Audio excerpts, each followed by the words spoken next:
बस अभी ये फ्रिक्वेंसी जनरेटर है। यहाँ पे फ्रिक्वेंसी जनरेट होके थ्रू ये केबल सिग्नल केबल के थ्रू ये ऑसिलोस्कोप में जा रही है।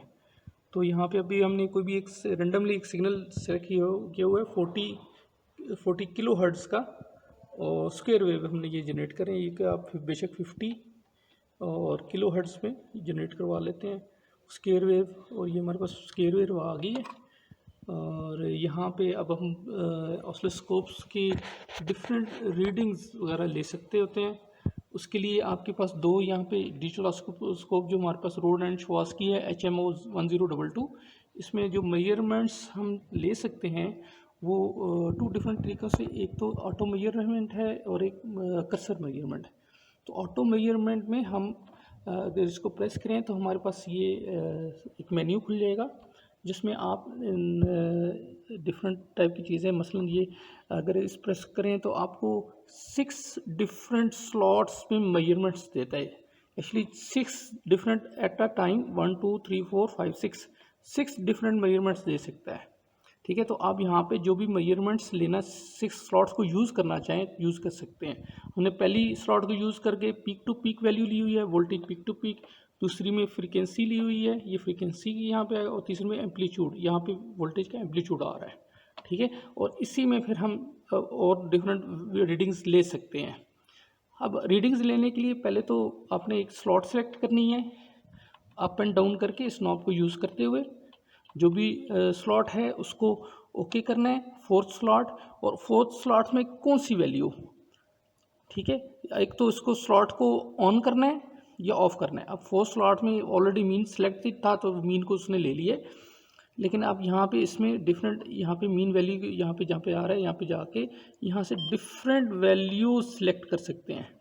तो ये वो रीडिंग्स हैं जो ये मेजर कर सकती है ये ऑसिलोस्कोप। ठीक है, तो अभी हमने ये just mean value RMS value, let's suppose वो RMS वैल्यू ले लेते हैं। इसको ला के यहाँ पे इसको प्रेस करेंगे तो ये RMS वैल्यू सिलेक्ट हो जाएगी। ठीक है, ऑटो मेजर में ये चौथी स्लॉट में RMS वैल्यू लिए और चैनल 1 के लिए है। यहाँ पे अगर चैनल 1 या चैनल 2 वो भी सिलेक्ट करना चाहे तो हम दो चैनल की साइमल्टेनियसली ले सकते हैं। चैनल 1, यहाँ पे चैनल 1 ऑरेंज लाइट से इंडिकेट हुआ है तो उसकी रीडिंग भी येलो और ऑरेंज टाइप की आएगी, और चैनल 2 ब्लू कलर का है तो उसकी रीडिंग भी ब्लू कलर की आएंगी। ओके जी, अभी हमने ये रीडिंग वगैरह ले ली है डिफरेंट। इसी तरह आप इस बैक से इस मेन्यू को ख़त्म कर सकते हैं। सॉरी, यहाँ से आप सेकंड पेज पे भी जा सकते हैं, यहाँ से बैक मेन्यू से ये चीज़ें आ जाएंगी।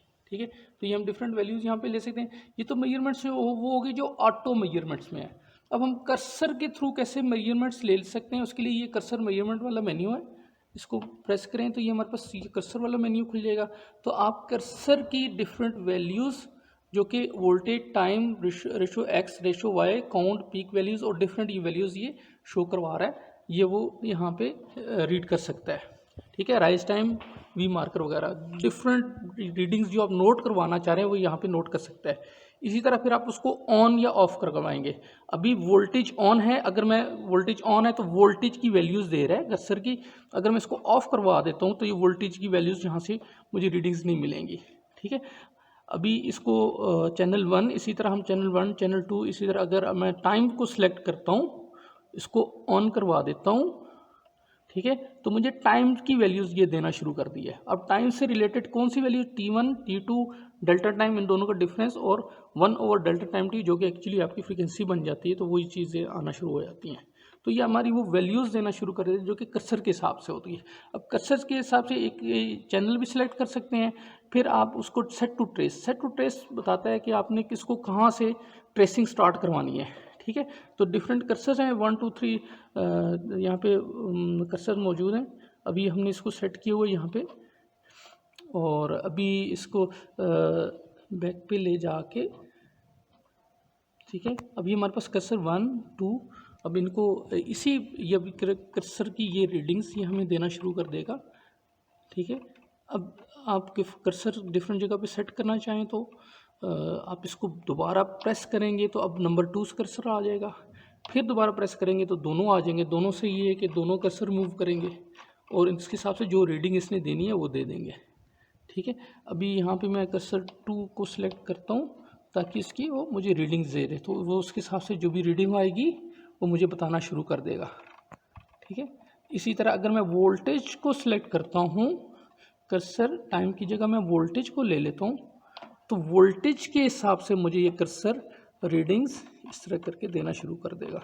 तो मैं इसकी रीडिंग अगर नंबर कर्सर 1 को पकड़ के इसको बेस पे लाइन पे ले जाता हूँ, ठीक है, और बेस 2 पे यहाँ पे ले जाता हूँ, तो मुझे ये वोल्टेजेस जो हैं, वोल्टेज 1 और वोल्टेज 2 का जो डिफरेंस है वो मुझे यहाँ पे ये शो करवा रहा है। तो मैं डिफरेंट रीडिंग्स इस तरीके से इस ऑसिलोस्कोप से ले सकता हूँ। इसके अलावा आप जितने भी ये रिज़ल्ट हैं, इन रिज़ल्ट को आप यहाँ पे USB लगा के इसको प्रिंट भी करवा सकते हैं। अगर आप इसको USB में लेके जाएंगे तो USB को इसके साथ कनेक्ट करना पड़ेगा। इसके लिए USB कनेक्ट की, इसको फाइल को मैं प्रिंट करवाना चाहता हूँ, तो ये सेविंग टू ये मैं एज ए गिफ्ट के तौर पे इसमें एज ए इमेज सेव, ये जितनी भी इमेज है वो मुझे सेव करके दे देगा। तो ये मैं इस रीडिंग्स को एज ए रेफरेंस ऐसे इमेज जहाँ पे भी मर्जी यूज़ कर लूँ।